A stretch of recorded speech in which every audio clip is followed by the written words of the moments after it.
진화한 목적은 딱 하나, 바로 우리가 조금이라도 더 잘 살고 잘 번식하도록 돕는 것이다. 그게 전부다. 감정은 일종의 피드백 메커니즘으로 우리에게 어떤 것은 적합하고 어떤 것은 부적합한지를 알려준다. 그 이상도 그 이하도 아니다.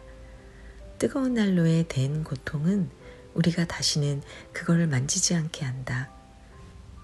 외톨이가 된 슬픔은 외로움을 느끼게 만드는 일을 다시는 하지 않게 한다. 감정은 그저 우리를 이로운 방향으로 몰아가기 위해 설계된 생물학적 신호이다. 감정은 우리 삶의 방정식의 일부일 뿐 전부는 아니다. 좋게 느껴지는 것이라고 해서 다 좋은 것도 아니고 나쁘게 느껴지는 것이라고 해서 다 나쁜 것만도 아니기 때문이다. 감정은 단지 길잡이일 뿐이다. 다시 말해 신경생물학이 우리에게 전하는 제안일 뿐 명령은 아니다. 그러므로 감정을 전적으로 신뢰해서는 안 된다. 사실 난 감정을 의심하는 습관을 들여야 한다고 생각한다. 많은 사람이 다양한 개인적, 사회적 또는 문화적 이유 때문에 감정을 억누르는 훈련을 받는다. 특히 부정적인 감정을. 그러나 슬프게도 부정적인 감정을 받아들이지 않으면 문제 해결에 도움을 주는 수많은 피드백 메커니즘을 내치게 된다.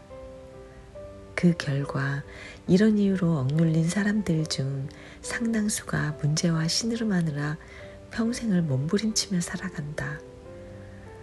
그런데 문제를 해결하지 못하면 행복할 수가 없다. 명심하라. 고통은 분명 도움이 된다.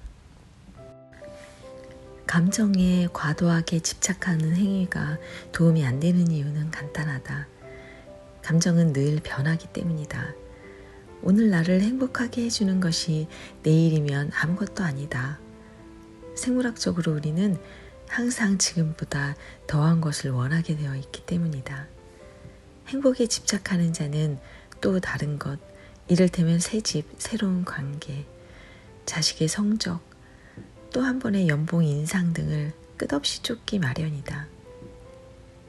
그러다 보면 아무리 땀 흘려 노력해봤자 결국 섬뜩할 정도로 처음과 비슷한 느낌을 받게 된다. 무언가 부족하다는 느낌 말이다. 심리학자들은 이 개념을 쾌락의 쳇바퀴라고 부르는데 사람들이 생활 환경을 바꾸기 위해 늘 열심히 일하면서도 실제적으로는 전혀 달라졌다고 느끼지 못하는 현상을 일컬는다. 이것이 문제가 되풀이되고 우리가 문제를 피할 수 없는 이유이다. 당신이 결혼하는 사람이 당신과 싸울 사람이다. 당신이 구입하는 집이 당신이 수리할 집이다. 당신이 선택하는 꿈의 직업이 당신에게 스트레스를 줄 직업이다. 어떤 일이건 희생이 따르는 법이다. 다시 말해 우리를 기분 좋게 해주는 것은 한편으로 우리의 기분을 해치기 마련이다. 어둠은 곧 이름이기도 하다. 긍정적 경험이 부정적 경험을 규정할 것이다.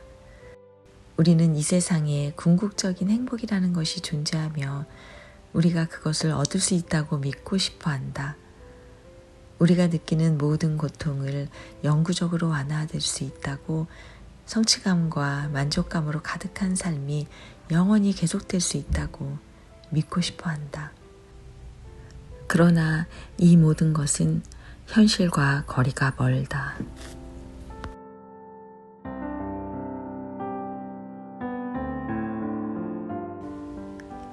긍정주의와 소비주의 문화가 널리 퍼짐에 따라 우리는 수용과 긍정을 내면해야 한다는 믿음을 주입받아 왔다. 이것이 이른바 긍정적 사고의 기본이다. 기회를 향해 마음을 열어라. 모든 일을 수용해라. 모든 사람에게 이해라고 말해라. 등등. 하지만 거절해야 할 건 거절해야 한다.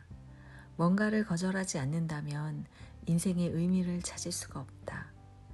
다른 것보다 더 낫거나 바람직한 것이 전혀 없다면 삶은 공허하고 무의미한 것이 되고 결국 우리는 가치 없고 목적 없는 삶을 살게 될 것이다. 거절하거나 거절당하는 걸 피하면 마음이 편해질 때가 있다. 하지만 거절을 피하는 행위는 단기적인 쾌락과 함께 장기적인 방황을 선사할 뿐이다. 뭔가를 제대로 음미하려면 자신을 거기서 제한해야 한다. 인생의 의미와 즐거움에는 수준이 있다. 수준 높은 의미와 즐거움에 닿으려면 하나의 관계, 기술, 직업에 수년을 바쳐야 한다. 그리고 한 가지 일에 수십 년을 바치려면 나머지 선택지를 거부해야 한다. 결혼을 인생에서 가장 중요한 부분으로 선택했다는 건 코카인 파티를 인생에서 중요한 부분으로 선택하지 않았다는 뜻이다. 마음을 터놓을 수 있는 친구가 있느냐를 기준으로 자신을 평가하기로 했다면 그건 뒤에서 친구를 쓰레기 취급하지 않겠다고 마음먹은 것과 같다. 이것들은 전부 건전한 결정이지만 한결같이 거절을 포함한다. 요컨대 뭔가의 가치를 두려면 우리는 뭔가에 신경을 써야 한다. 그리고 뭔가의 가치를 두려면 그 외의 것을 거부해야 한다. 즉, X의 가치를 두려면 X가 아닌 것을 거부해야 한다. 거부는 가치관과 정체성을 유지하는 데 필수 불가결한 요소이다. 무엇을 거부하느냐가 우리를 규정한다. 아무것도 거부하지 않는다면 아예 정체성 자체가 형성되지 않는다. 무슨 수를 써서라도 거부와 대립, 갈등을 피하려는 욕구, 모든 걸 동등하게 여기고 모든 걸 조화롭게 만들려는 욕구는 교묘하고 심각한 상태의 허세다. 응석바지들은 자신의 기분이 항상 좋아야 한다고 믿기 때문에 거절하거나 거절당하는 상황 자체를 무조건 피하고 본다. 본인이나 타인의 기분이 나빠질 수 있으니까, 그리고 거절을 회피하기 때문에 이들은 쾌락과 자아 도취에 빠져 가치없는 삶을 살아간다. 이들이 신경 쓰이는 것이라고는 쾌락을 조금이라도 더 유지해서 곧 닥쳐올 실패를 요리조리 피하고 고통스럽지 않은 척하는 것뿐이다. 거절은 인생을 살아가는데 꼭 필요한 기술이다. 불행한 관계에 얽매이고 싶은 사람은 아무도 없다. 짜증나고 불안정한 직장 생활에 얽매이고 싶은 사람은 없다. 하고 싶은 말을 못하게 만드는 문화를 달가워하는 사람도 없다. 그런데 사람들은 언제나 그런 걸 선택한다. 솔직함은 인간의 본능이다. 우리가 솔직하게 살아갈 수 있는 한 방법은 서로 아니요라는 말을 일상적으로 하는 것이다. 그런 식으로 거절을 하면 오히려 관계가 좋아지고 감정이 건전해지는 것이다. 오늘은 여기까지 읽겠습니다. 다음 영상은 더 유익한 책으로 찾아뵙겠습니다. 구독과 좋아요 잊지 마시고